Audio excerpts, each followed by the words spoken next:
recording. Not yet. This is the Willamette Week endorsement interview for the Republican congressional primary in District 5. The candidate who's joined us this morning is Shane Dinkle. Mr. Dinkle, could you please go ahead and introduce yourself to our viewers and tell us why you're running for office? Yes, absolutely. I'm Gary Shane Dinkle. I'm a conservative Republican. I was born in Oregon. I've lived most of my life in this beautiful state. And I'm running for office because I saw the chaos that was created in Congress during the impeachment hearings and the chaos that continues now during this current coronavirus outbreak.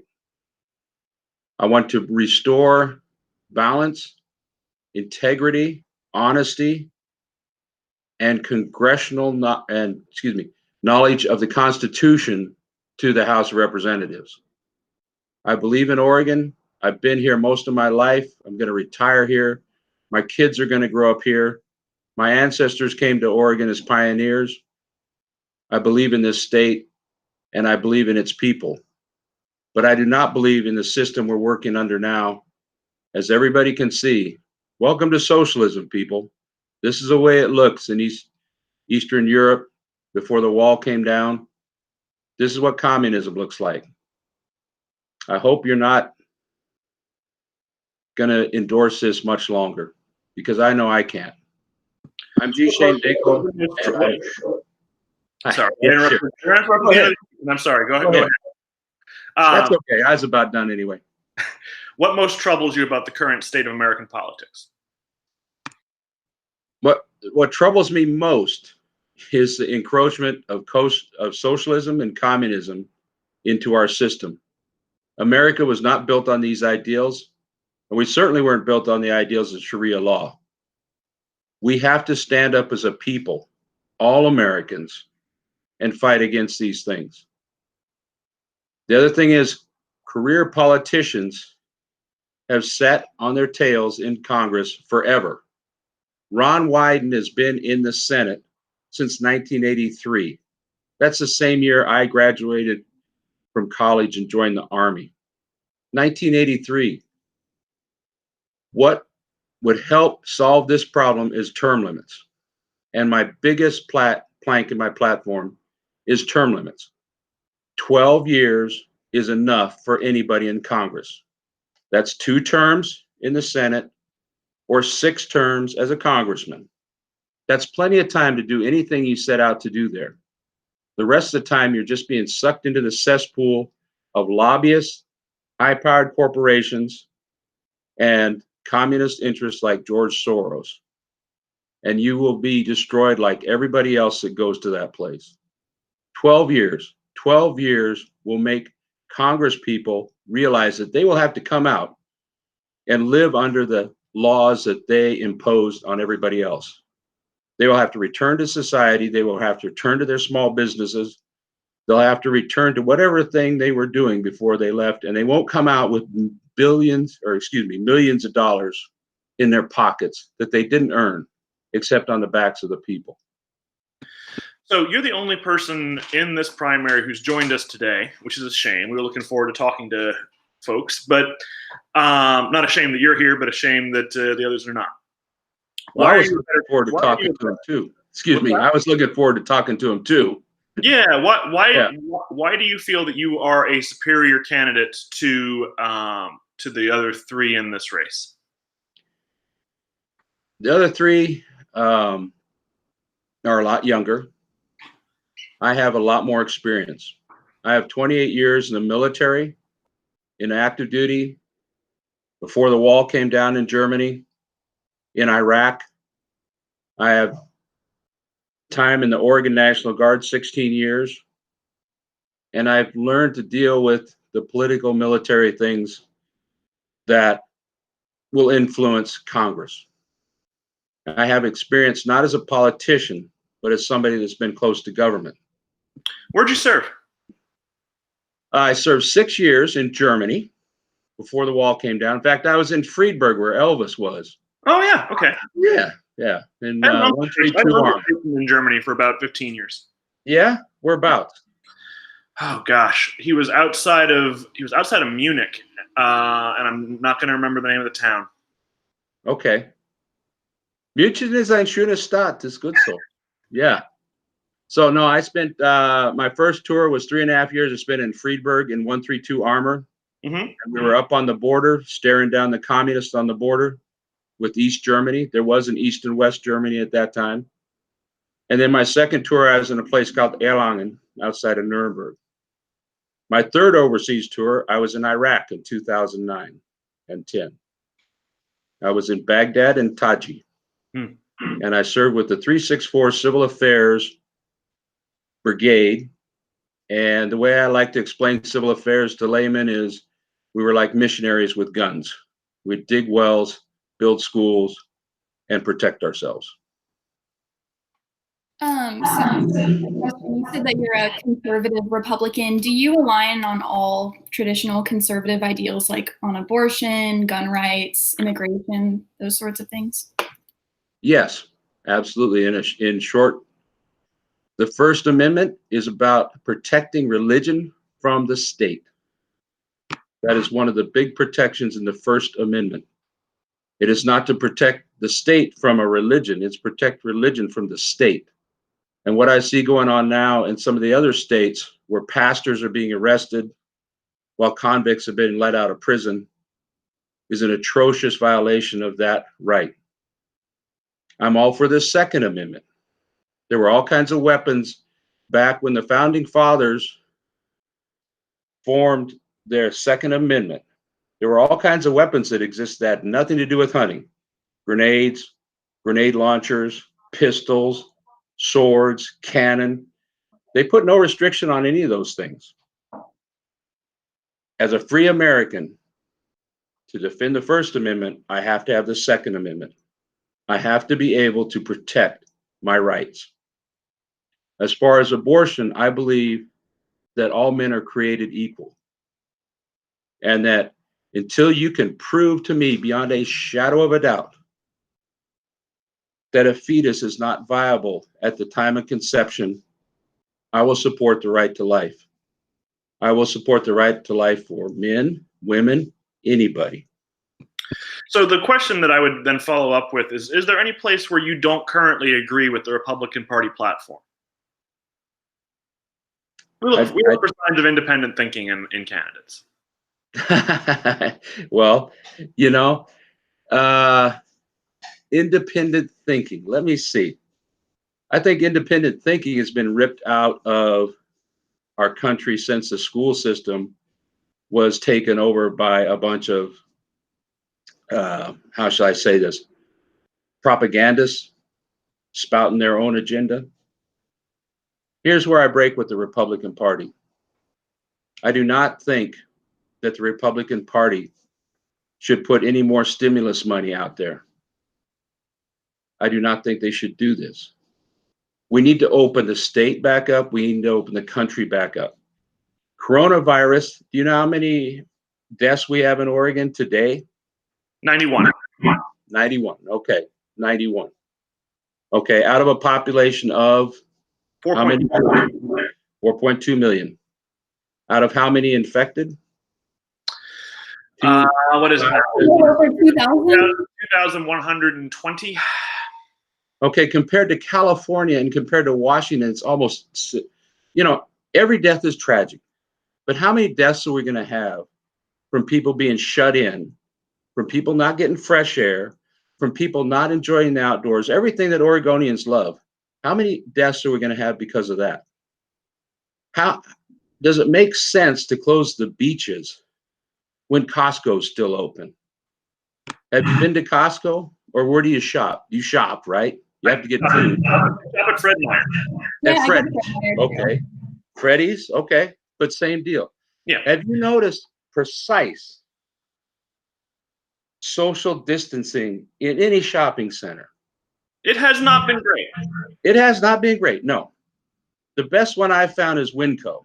Winco has done the best job. That makes sense. Unfortunately, you got to pay cash when you go to Winco. Oh, is that true? That's the downside. Yeah, you got to pay cash or debit card. Huh. So forget about your credit card. So, social distancing is not being practiced in these places. Yeah, we haven't had a huge uptick in coronavirus cases. Social distancing is definitely not practiced in downtown Portland, where all the homeless are gathered. Have we seen all those people being wiped out by coronavirus? No. We have been duped. This whole thing is, put it this way, if the Red Chinese didn't plan this, it's sure working out great for them. Because everything that we have fought so hard for over 200 years, we are freely giving it up. And I see you smiling, but it's the truth. We're giving it up freely because somebody in authority said, go do this. Stay at home. Save lives. How many people are going to die from suicide? How many people are going to die from abuse in the home? And how can they monitor that? The schools are closed. They can't monitor that. Okay? There's all kinds of things. If you really think about what's going on, there's all kinds of things that are going to happen because of this that we have no idea about. Second, third level effects. I'm interested in asking, will you be attending the Reopen Oregon protest on May 2 or no?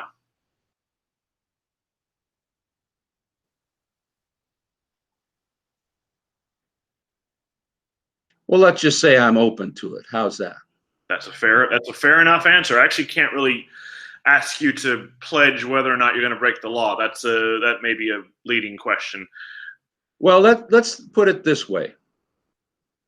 Is the law that I cannot petition my government for redress of grievances?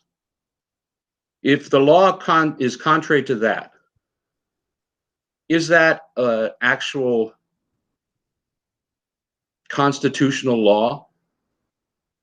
If you say, let me rephrase that. If you say the way Kate Brown said, you cannot assemble. First it was 250, then it was 25, then it was 10. I don't know if it's anything now. But is this law constitutional? Look, if coronavirus scares you so much, stay home. Get somebody else to get your groceries. Stay away. Don't go downtown. Don't go shopping. If it terrifies you that much, stay home. But I'm a free American. I will go where I need to go and do what I need to do. What makes you think you can beat Kurt Schrader? I think I have the experience to beat him. And I think after the biggest kangaroo court in U.S. history that was conducted by the House of Representatives, he might think he has no dirt on him, but he does. To associate with people that tried to pull off the impeachment of Donald Trump in the way that they did, with the shaky, flimsy, crappy evidence they had, it was a goat rope, as we say in Oregon, a goat rope. A goat rope? A goat rope. You ever heard of a goat rope? I have not heard of a goat rope. I am from a small town, but that's a new one to me. Which small town are you from? Lake Wales, Florida. Ah, okay. You don't have many goats down in Florida, do you? No, a lot of cattle. A lot of cattle. Okay. A goat rope is a cowboy expression that means some operation or some endeavor that turns into a complete fiasco. That's the definition of a goat rope. Got it. Okay. It's a cowboy thing. No, I understand. Yeah. There's a phrase about goats that we used in Florida, but I can't say it on the air. Okay. It's kind of like stump broke. Yeah, exactly. Okay. All right. So don't say things like that. I didn't you say. You don't get in trouble. Exactly. Look, I appreciate you coming on and sharing your views with us. I think it shows some guts to come here and talk to Portland liberals about things we disagree with you on. And your opponents didn't show that kind of guts, so I appreciate it. Well, I got 3 of them. Guts? No. 3 opponents. Yeah. Well, all right. Only good. got 1 guts. Why don't you give us your closing argument for why we should endorse you? All right. I'm G. Shane Dinkle. I'm running for the 5th Congressional District. Of all my opponents in the primary, we're all good people. I have the experience. I have the deep Oregon roots. My family were pioneers in this state. I love this state. I was born in this state. I will die in this state. And I want to go back to Washington for just a couple of years and help straighten it out. I'm the only one that firmly endorses term limits, 12 years maximum for Congress. That'd help clean up a lot of stuff. I'm the only veteran in the race. I support my brothers who are disabled veterans. I'm a disabled veteran. I will be there for disabled veterans. I will not have a veterans rep. I will be the rep. You call and ask for your congressman as you're a disabled veteran, you will talk to me and nobody else. That is what I'm going to do. I'm for the Second Amendment. I'm for the First Amendment. I'm for right to life. But most of all, I am completely against Sharia law, communism, and socialism. It's a slippery slope into death for our country. And I love America, and I don't want to see it die a slow, painful death. I want to go clean the house. I have a scoop shovel, and I know how to use it. And I will help clean the garbage out of the aisles of Congress and return it to what it should be, the most important institution in our entire government. I'm G. Shane Dinkle, and I'm asking for your vote. And I don't care if you're a Republican or an independent or a Democrat, I'll still ask for your vote. Because if you have eyes and you can see what's going on right now, you can see how socialism is destroying our country. This is socialism, folks. This is communism. If you like it, keep it. If you don't, move forward. Thank you. My last question for you is one we're asking every candidate in this cycle. It's the fun question. The fun question. And the question is, what are you going to remember from the COVID-19 pandemic? What are you going to remember from the last 2 months? What will stand out to you?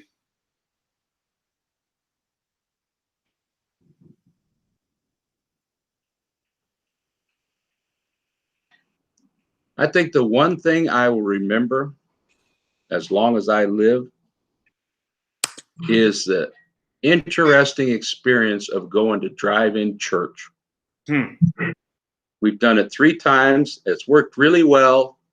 Everybody's maintained social distance and everybody's got the word of God. That is the one thing I remember. Great answer. You've gotten so many good answers to that question. Good. All right, Mr. Dinkle, I really appreciate your time. Have a great afternoon. Thank you so much.